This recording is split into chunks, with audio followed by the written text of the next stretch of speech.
बात करेंगे बिहार के कटिहार जिले की, जहां पर राजेंद्र आश्रम में महात्मा गांधी की पुण्यतिथि पर कांग्रेस पार्टी की तरफ से श्रद्धांजलि सभा का आयोजन किया गया। आयोजित सभा में कांग्रेस के राष्ट्रीय महासचिव सह पूर्व कटिहार सांसद तारिक अनवर ने कांग्रेस के कार्यकर्ताओं से फिर से एकजुट होने की अपील की। राष्ट्रीय महासचिव तारिक अनवर ने जब बिहार एमएलसी चुनाव में सीट पर दावेदारी से सवाल पूछे गए तो उन्होंने कहा कि किसी पर जबरदस्ती गठबंधन थोपी नहीं जा सकती।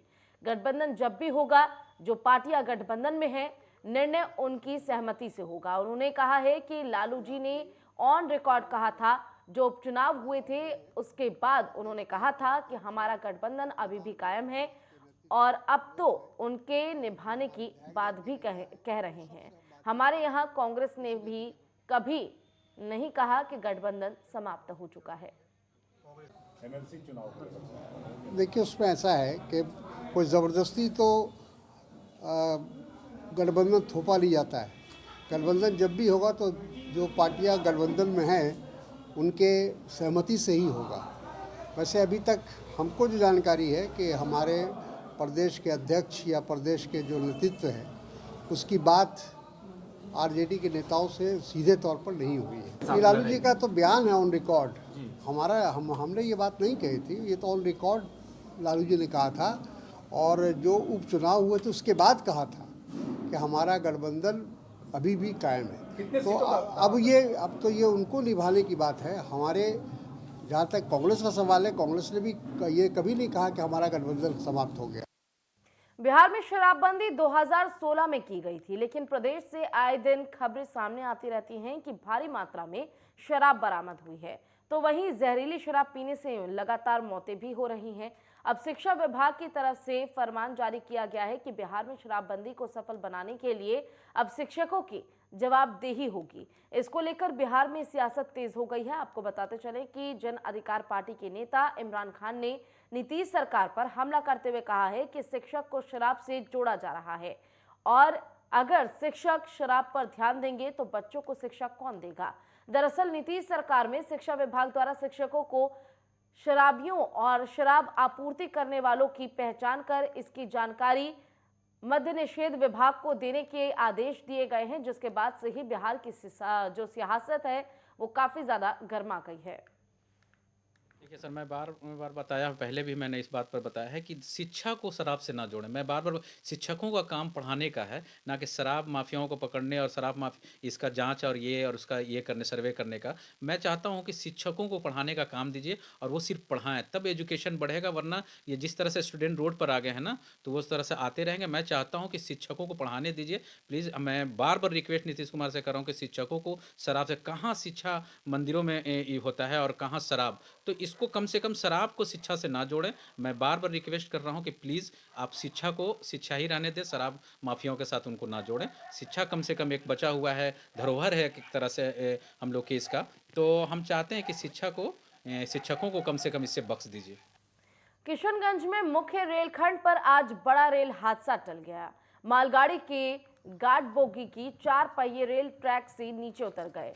यह हादसा पूर्वोत्तर सीमांत रेलवे के कटिहार रेल मंडल में मांगुरजान रेल स्टेशन से 200 मीटर पहले हुआ। घटना पहले सुबह 4 बजे की बताई जा रही है, जहां एनजेपी से कटिहार की ओर जा रही डाउन मालगाड़ी ट्रेन के गार्ड बोगी की कुल 4 पहिए ट्रैक से नीचे उतर गए।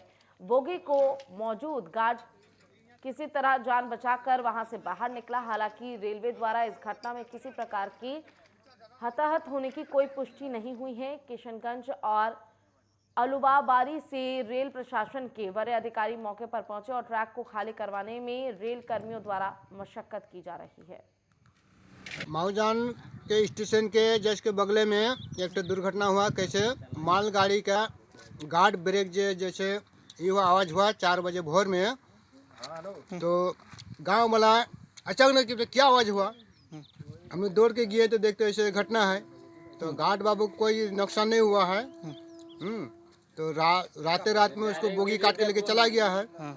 गार्ड बोगी यहाँ पड़ा हुआ, जो बोगी गिरा हुआ तो रात में आए साहब वो आके पड़ा हुआ है। अभी काम ट्रैक में काम कर रहा है और अभी चल रहा है काम चल रहा है अभी। ये कहाँ से जा रही थी ट्रेन? वो तो डाउन वाला ट्रेन था। मागुड़जान स्टेशन के समीप हाँ केबिन 45 गेट से आगे कुछ दूर आगे, हाँ मतलब भोर करीब 4 बजे हाँ मालगाड़ी का गार्ड बाबू बोगी हाँ पटरी से चारों चक्का उतर चुकी है हाँ और इतना ना भयंकर आवाज़ हुआ। तब हम लोग गांव वाला जो जागे, आवाज़ सुन के घबरा गए। तब हम लोग जाके देखें कि वहाँ जो है मतलब पूरा गाड़ी उड़ी जाम हो गया था।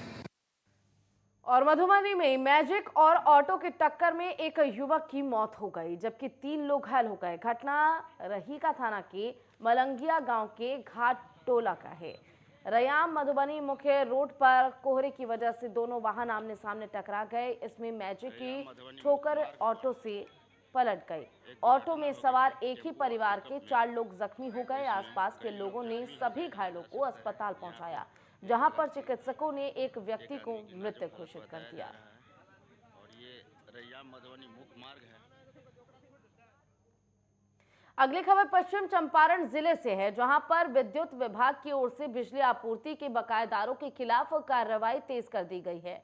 खुद कार्यपालक अभियंता रमेश कुमार इन दिनों क्षेत्र भ्रमण कर शिकायतों के निपटारे में जुटे हुए हैं। डोर टू डोर पहुंचकर बिजली बिल उपलब्ध कराने की कवायद में जुटे हुए कार्यपालक अभियंता रमेश कुमार ने बताया कि बड़े बकायेदारों को लाल नोटिस भेजा गया है। दरअसल मधुबनी पंचायत के खोथावा गांव में करीब 200 उपभोक्ताओं ने शिकायत की है कि विभाग द्वारा अब तक उन्हें बिल उपलब्ध नहीं कराया गया है। सेमरा के रामपुर में भी तकरीबन 300 से ज्यादा उपभोक्ताओं की यही शिकायत है। कुछ ने बताया है कि ट्रांसफार्मर जलने या फिर बिजली काटने के बाद से ही बिल नहीं दिया जा रहा है। जब इंजीनियर ने स्थल निरीक्षण में जांच की तो ऐसे करीब 10,000 से ज्यादा मामले पाए गए। बताया जा रहा है कि 24,000 उपभोक्ताओं के लाइन कटने के बाद से बिल नहीं दिए गए हैं। इस मामले को गंभीरता से लेते हुए विद्युत विभाग ने आरआरएफ के 128 और मानव बल के 112 कर्मियों के साथ 3 सहायक अभियंता और 9 कनीय अभियंताओं की टीम गठित की है। ये टीम डोर टू डोर जाकर उपभोक्ताओं के नाम, पता और उपभोक्ता का नंबर लेकर बिल उपलब्ध कराएंगे। ऐसा है कि मतलब क्षेत्र भ्रमण के दौरान और समीक्षा वगैरह मीटिंग हम लोग किए हैं, तो उसमें ज्ञात हुआ है कि बहुत सारे उपभोक्ताओं का फर्स्ट बिल जनरेट नहीं हुआ है और कुछ ऐसे भी उपभोक्ता हैं जिनका फर्स्ट बिल जनरेट तो हुआ है लेकिन कई महीनों से उनको बिजली बिल नहीं आ रही है। तो उसको लेके हम लोगों ने स्थल निरीक्षण करवा रहे हैं, सर्वे का कार्य करवा रहे हैं। हमारे 112 आरआरएफ कर्मी और 128 मानव बल पूरे प्रमंडल में सर्वे का कार्य कर रहे हैं। हमारे कनीय अभियंता, सहायक अभियंता और मैं खुद भी फील्ड में लगातार विजिट कर रहा हूँ। उसमें उपभोक्ताओं का हम सर्वे कर रहे हैं। उनको यदि फर्स्ट बिल नहीं बना है तो फर्स्ट बिल बनवा रहे हैं। यदि मीटर सही है और मीटर डिफेक्टिव पर बिल निर्गत हुआ है कतिपय कारणों से, तो उसका ओके रीडिंग पे बिल निर्गत करवा दे रहे हैं।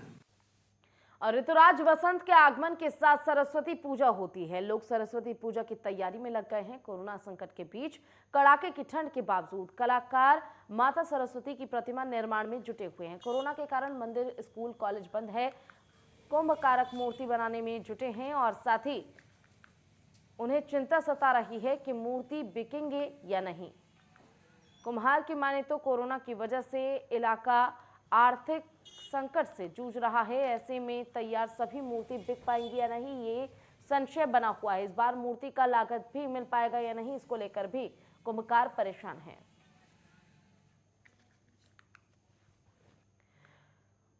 और मधुबनी में बच्चों के खिलाफ हिंसा और दुर्व्यवहार की रोकथाम के लिए सामुदायिक स्तर की प्रेरणा को मजबूत करने के लिए जिला स्तरीय कार्यशाला का शुभारंभ किया गया। जिला पदाधिकारी ने दीप प्रज्वलित कर कार्यशाला का शुभारंभ किया। कार्यशाला को संबोधित करते हुए जिलाधिकारी ने कहा कि बाल संरक्षण को लेकर पूर्व से कई कानून चले आ रहे हैं, लेकिन जानकारी के अभाव में हम सही दिशा में प्रयास नहीं कर पाते।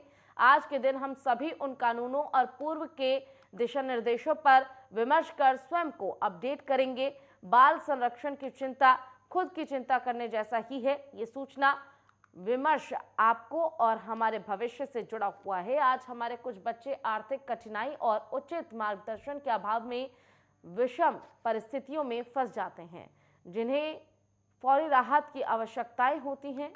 इसमें आप लोगों की कोशिश से उन्हें संरक्षण दिया जा सकता है।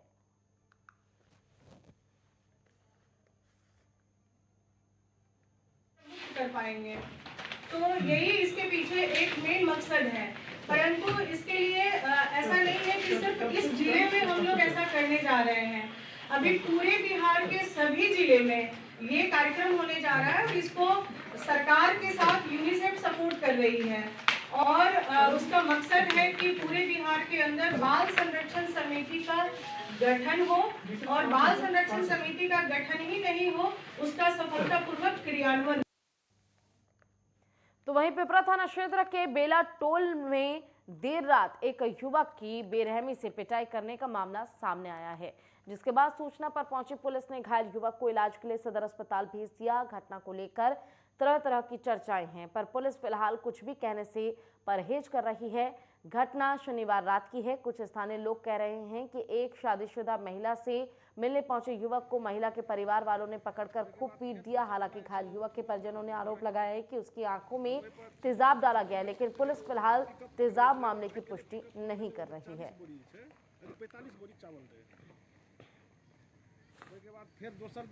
ये घटना हुआ है कि सिकंदर मंडल करके एक व्यक्ति हैं, इनका कहना है कि उनको बुला करके वहाँ पे ले जाया गया रात में बुलाया गया, जबकि जिनके परिजन हैं उनके द्वारा कहा जा रहा है कि उनके यहाँ की कोई महिला थी, उनके साथ वो छेड़खानी का प्रयास किए थे। उसी चक्कर में जो है उनको पकड़ा गया है, पकड़ करके मारपीट किया गया और मारपीट के साथ जो है, जैसा कि सिकंदर मंडल है, उनका कहना है कि बैटरी का पानी या कोई ऐसा चीज़ जो है आँख में डाला गया है। अभी ट्रीटमेंट के अंदर हैं और इलाजरत है ये लोग। और इसी के साथ फिलहाल के लिए बुलेटिन में बस इतना ही। खबरों का सिलसिला लगातार आगे भी जारी रहेगा। आप देखते रहिए नेटवर्क 10। जय हिंद।